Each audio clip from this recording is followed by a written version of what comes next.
আসসালামু আলাইকুম রহমতুল্লাহ আমার বাবার ফেভারিট খাবারগুলো জানি আমারও কেন ফেভারিট।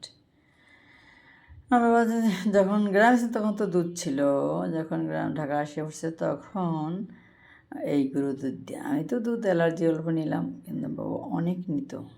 সে এমনিতে 12 মাস সে গুড়, আখের গুড়, তারপরে খাইতো, কিন্তু এই যে আম কাঁঠালের ফাঁকলে তারপরে যে শুরু হইতো লাস্ট সিজন পর্যন্ত,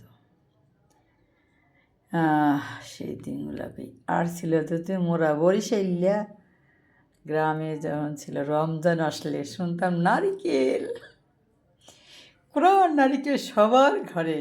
আমি খেতাম না, কি জিদ লাগতো, মানে শুধু চিবাও চিবাও। আমি নারিকেল দেওয়াত খেতাম না, আমার জিদ লাগতো, এত সময় লাগতো। আল্লাহু আকবার, আল্লাহ, আলহামদুলিল্লাহ আলহামদুলিল্লাহ।